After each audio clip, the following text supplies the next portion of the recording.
The Zephyrian High Command had never encountered a species quite like humans before.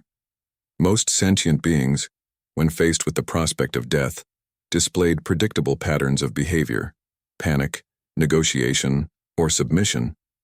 The humans, however, seemed to operate on an entirely different logic system. Commander Vexhai studied the holographic display floating above his command console, his four eyes blinking in sequence as he processed the data. The human designated Marcus Chen had been selected as the test subject for their new assassination protocol, a carefully designed program to evaluate the combat reflexes and survival instincts of various species across the galaxy. Initiate Phase 1, Vexhai commanded, his mandibles clicking with anticipation. 3 sectors away on the human colony of New Terra, Marcus Chen was enjoying what he considered a well-deserved afternoon nap in his modest apartment. The former Earth Special Forces operator had retired to this quiet agricultural world specifically to escape the constant adrenaline of his military career. At 38, he'd seen enough action to last 3 lifetimes and was perfectly content growing tomatoes and sleeping whenever he pleased. The first assassin materialized in his bedroom at precisely 1400 hours. A Krillian Shadow Walker, genetically engineered for stealth and equipped with molecular disruption blades.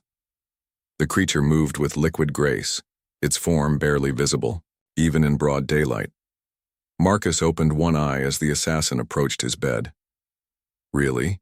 he muttered, not bothering to fully wake up. "Right during nap time?" The Krillian hesitated, confused by the human's lack of fear response. In that moment of uncertainty, Marcus rolled off the bed, grabbed the creature's wrist and used its own momentum to send it crashing through his window. The entire encounter lasted perhaps 3 seconds. Marcus glanced at the broken glass, sighed, and pulled a blanket over the mess. "Gonna have to fix that later," he mumbled, settling back into bed. Aboard the Zephyrian ship, alarms began blaring. "Sir," reported Sub-Commander Yithek, her voice trembling with disbelief. "The Krillian has been eliminated. The human appears to have returned to his dormant state." Vexhai's eyes narrowed. Perhaps the first assassin had been insufficient. "Deploy the Quantum Stalker."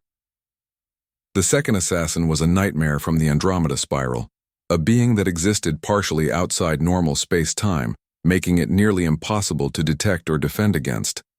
It could phase through solid matter and strike from dimensions that most species couldn't even perceive.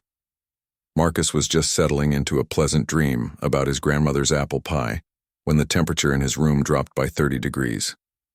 He felt the familiar tingle of dimensional distortion against his skin and groaned. "Oh, come on," he said, still keeping his eyes closed. "I just got comfortable." The Quantum Stalker materialized above him, its crystalline form crackling with interdimensional energy. It raised its phase blade, preparing to strike. Without opening his eyes, Marcus reached under his pillow and grabbed what appeared to be a simple ceramic mug. In one fluid motion, he hurled it at the exact spot where the assassin's center mass would be when it fully materialized. The mug, filled with yesterday's coffee, struck the stalker perfectly. The caffeine-based liquid, it turned out, had an unexpected chemical reaction with quantum-shifted matter. The assassin imploded in a brief flash of purple light. Marcus sniffed the air. "Huh, smells like burnt ozone, and I like that mug." He rolled over and pulled a pillow over his head. On the command ship, pandemonium had broken out. 2 assassins down, Yithek reported, her voice barely a whisper. "The human's stress indicators haven't even elevated.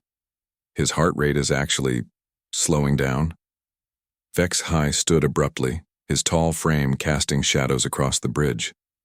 This was impossible. No species in their database had ever displayed such casual competence in the face of mortal danger. Send the Void Ripper. The third assassin was their apex predator, a creature that existed purely as concentrated malevolence given form.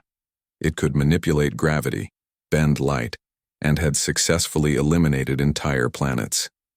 The Zephyrians had only managed to capture and control one specimen, and they deployed it only for the most crucial missions. In his apartment, Marcus felt the walls begin to vibrate as reality itself started to warp.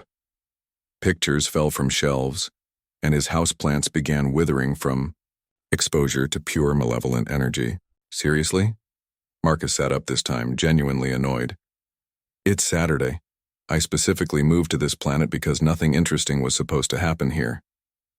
The Void Ripper tore through his ceiling like paper, its form a writhing mass of darkness and hatred.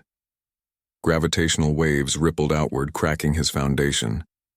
The creature let out a sound that existed somewhere between a roar and the death scream of a star. Marcus looked at it thoughtfully, then reached into his nightstand drawer. He pulled out what appeared to be a simple silver coin. You know what? I was saving this for a special occasion. He flipped the coin into the air. The coin was actually a concentrated neutron star fragment, stabilized using technology he'd borrowed from a defunct weapons research facility during his military days. When it made contact with the Void Ripper, the resulting gravitational cascade created a small but perfectly controlled black hole that lasted exactly 2.3 seconds, just long enough to completely erase the creature from existence. The coin landed, back in his palm with a soft clink. There goes my retirement fund, Marcus muttered, putting the coin back in the drawer. He surveyed the damage to his apartment. No roof, no windows, and a distinct lack of walls. Guess I'm sleeping under the stars tonight. He lay back down on his bed, which was now sitting in what used to be his living room, and closed his eyes. Aboard the Zephyrian command ship, absolute silence had fallen over the bridge. 3 of their most lethal assets had been neutralized by what appeared to be a sleepy farmer. Sir, Yithek whispered, what are your orders? Vexhai stared at the holographic display showing Marcus Chen, now snoring peacefully in the ruins of his apartment. According to their sensors, the human's brain patterns indicated he was entering REM sleep. Set course for the Galactic Council headquarters, Vexhai said quietly. We need to file a formal recommendation that humans be classified as a level 12 apex predator species. Sir, what about our test subject?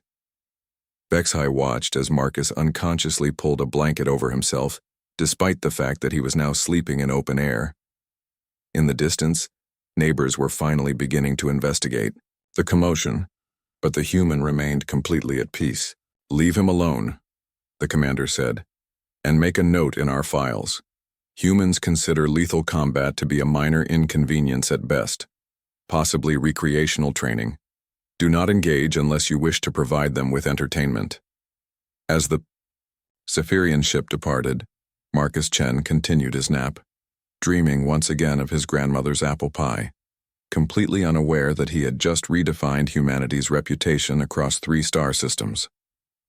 The next morning, his neighbor, Mrs. Patterson, brought him coffee and asked if he'd heard all that noise the night before.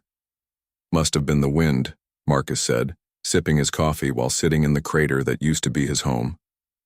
You know how it gets during storm season.